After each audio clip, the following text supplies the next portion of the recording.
Welcome back to the channel. Today on Way I Got It Figured, we're looking at I.Joe Classified Series number 71, Craig Rock and Roll McConnell. Let's jump into it. The Way I Got It Figured. What's up, figure fans? Way I Got It Figured, back with another I.Joe Classified Series review. This time we're looking at Craig McConnell, codename Rock and Roll from the I.Joe Classified Series. Rock and Roll is one of the original I.Joe team members, and he's gotten an updated figure in 6-inch scale for the I.Joe Classified Series line. He might have been the most anticipated figure out of the latest wave for me, and I want to see if he's going to live up to the hype that I personally had for him. I don't know how hyped he is amongst other I.Joe Classified Series collectors. As you can see, I've switched up the format a little bit.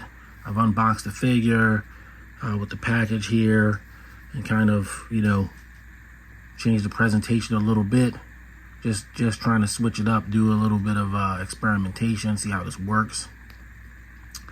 But I am going to do the normal looking over the packaging, looking over the figure, looking over the accessories. We're going to do it the way we normally do it. I'm just changing the presentation just a little bit here. So, diving right in, we'll start with Rock and Roll's box. I.Joe Classified Series number 71. You got your artwork of Rock and Roll here. Nice little picture. Looks like he's at a satellite base. The new box shows the contents of the box in terms of accessories on the front. You get your artwork there. On the side, you get your QR code, which currently does not work, with very, very small I.Joe statistic symbols. Then on the back, you get your render of Rock and Roll. Stands at 6.4 inches, which makes him a little bit taller than Shipwreck, who was at 6.3 inches. And you see all of his accessories right next to him. A couple of detail inserts like his tattoos and his web belt. His not web belt, his ammo belts that are a big part of the figure's recognition. You know, is your ability to recognize the character. Then you've got his file card symbols. So he's got a 1 Vanguard, 2 grenade weapons, 2 weightlifting, and 1 artillery. So I guess it's really heavy. I guess this is considered heavy weapon. So 1 Vanguard, 1 heavy weapon, 2 heavy weapons, 2 weightlifting, 1 artillery. Kind of on the lower side, but they seem to always want the original Joes to be on the lower side, like, you know, I guess they were just sort of like the best they could find at first of the best, and then they got better people later. I don't know, doesn't make much sense to me, but that's just his combat symbols. That's the box. Comes with the normal foot locker. His figure insert, of course, has the artwork in there in black and white, and that is pretty cool.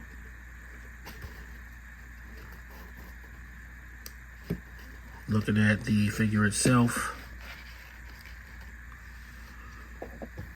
out of the package, we got Rock and Roll here, and he looks good, man. You know, I don't see anything wrong with my copy that I got. Just from a cursory glance at him, there's a little bit of like plastic. As you can see, these 2 white things, like where they cut the sprues. So there's that.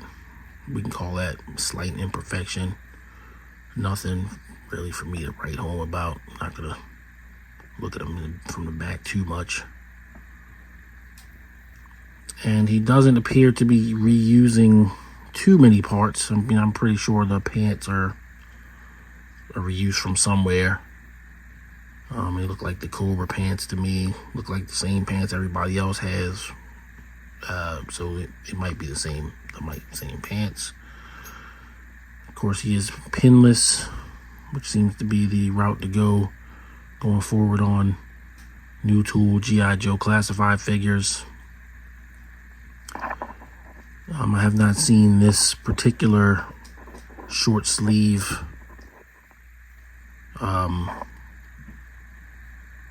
sculpt yet. This seems to be new. And looking at his face, I mean, he looks good. Doesn't have an overly plastic appearance. Like my favorite guy to pick on, which is the normal version of Outback.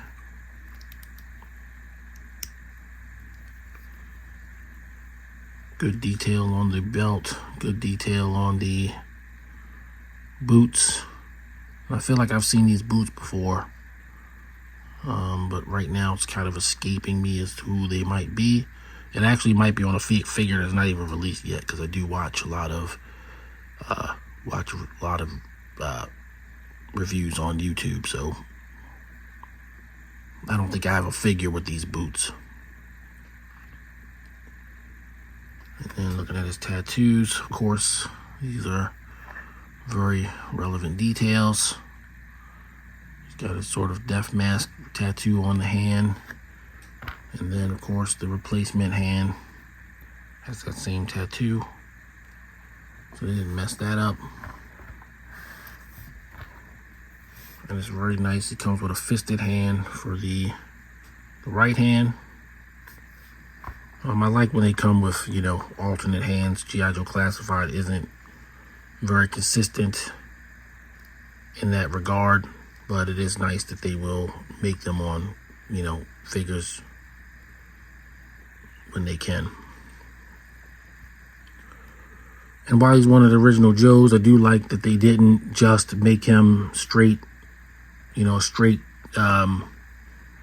reproduction of rock and roll from the 80s. I'm happy with this one being a little bit more updated. As fans, we're all very passionate about G.I. Joe, and some people want them to be 6-inch versions of a Real American Hero figures. I'm not one of those people. I do like them. I'm sort of like halfway in the middle. I do like them. I just don't want them to be all that, just that. So I like when a classic character gets an update, and this one so far certainly seems to fit the bill.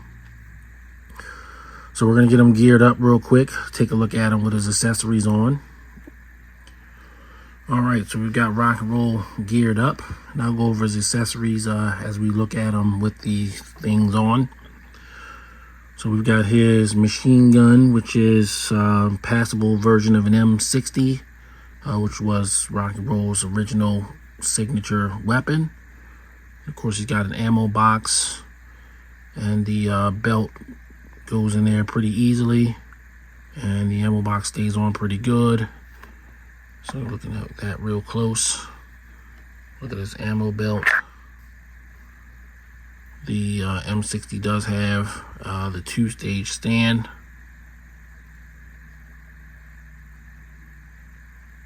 You have that. And of course you can feed the ammo belt through this hole right here. I didn't do that, but you can.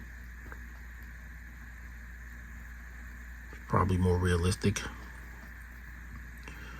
He has a pistol that fits in the holster neatly. And here is the pistol. I mean, it looks like kind of some sort of 9mm-ish type pistol. And it does have a hole to accommodate a blast effect.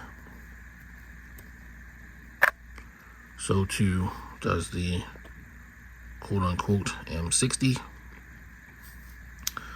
Then right here he has his communicator radio. He doesn't have the I.Joe communications little silver and blue thing on him. He has an actual radio. And I guess that's cool. And it plugs right into his belt very easily. And then finally, in a very nice job that they did on his helmet, a modern style helmet, similar to Breaker's but not the same. It's got Hang 10 on there, and they've got some paint apps on here to make it seem, you know, unique. And he's got like kind of a pouch on the back of it. That's pretty cool. Now, I'm not going to go fully into articulation because it's a G.I. Joe classified figure. Anybody watching this review is already going to know that. So you've got, you know, a T-pose that is, you know, pretty much 90 degrees. He's got a pretty decent ab crunch. It's not loose either. Pretty decent back anti-crunch, if you want to call it that. Waist swivel. Drop down legs, which is very common to G.I. Joe classified. Ample knee bend.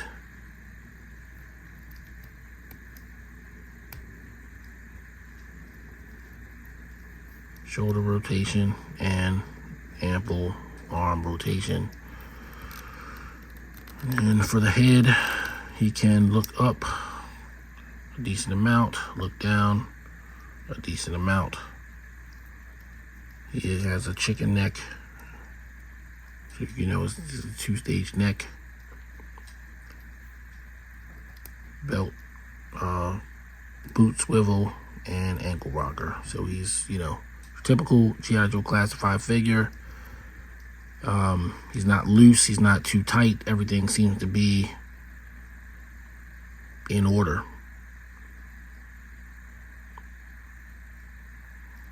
So there you go. Now, you can't be remiss not to at least swap out his hand for the, I want to see this. So so this does come off. That's good. I like that it comes off. You don't have to have that there. And then you've got his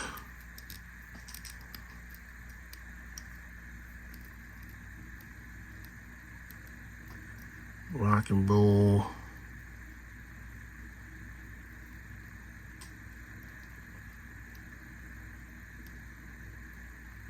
tattoo, which you can position fairly well in front of his face so that you can do the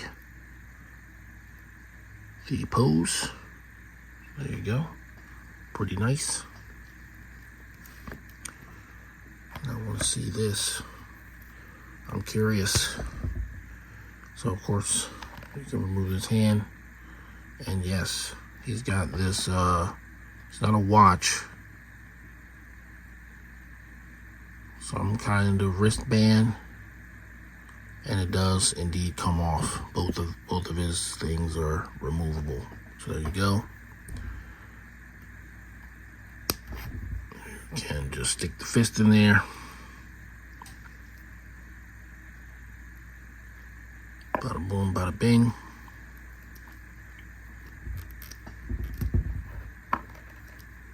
We'd probably rather have him with his machine gun though.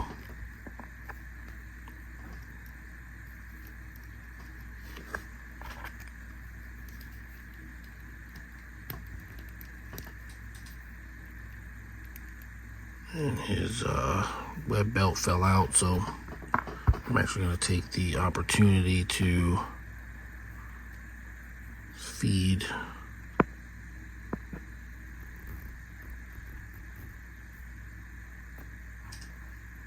the machine gun belt through, and then attach attach it to the right machine gun.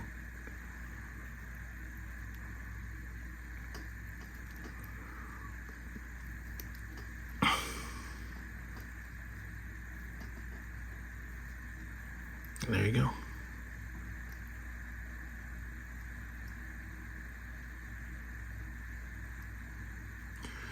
All right, I'm gonna move on to final thoughts. Final thoughts on Rock and Roll, G.I. Joe's original surfer guy, machine gunner from 1982. I think he's a great figure. He does everything well. He doesn't have any weird plasticky kind of things. The machine gun's a little bit weird. It's a little bit rubbery, but not too much. The only flaw that I can honestly kind of see with this particular figure right now is that the blast effect port on the machine gun is a little bit too big. So I'm sure they'll release some more blast effects here or there. I tried to, off camera, use the Viper 3-pack blast effect in the machine gun, and well, it'll go in there, but it won't stay. It just sort of falls out. So, you know, I don't know what they have planned, but right now, you know, it doesn't work. Maybe I'll try some Marvel Legends ones at some point in the future. I don't know. But it's not, you know, I like blast effects, but it's not totally, you know, a requirement to the figure. But he does everything else well. He looks good. And I'm really happy to have him. I would say that he definitely has lived up to exactly what I wanted out of the figure. For that reason, I'm gonna give him a 10 out of 10. You know, I'm a mark for the original Joes. You know, I will get, even if I was to stop collecting G.I. Joe Classified, I'll get all the original Joes. That's just something that I like to do. But whether you like the original Joes or not, this figure definitely has a place in anybody's G.I. Joe Classified series collection, and I think they did a good job with them. You're just not gonna have any major complaints with the figure. So, like I said, 10 out of 10. All right, guys, thanks for watching the video. Hope you like the new experimental format I'm trying out here. Depending on feedback, we'll see how that goes. But you know, sometimes you gotta switch things up a little bit. So if you're new to the channel, please consider subscribing, joining us on this action figure journey. I do want to get my take out there. I do this mostly as an outlet for collecting. I'm sure we all know collecting can be kind of a lonely hobby when you don't have anybody to share it with. So I'm going to sign off. Thank you guys for watching once again, and I will see you guys on the next video. Peace. The way I got it figured.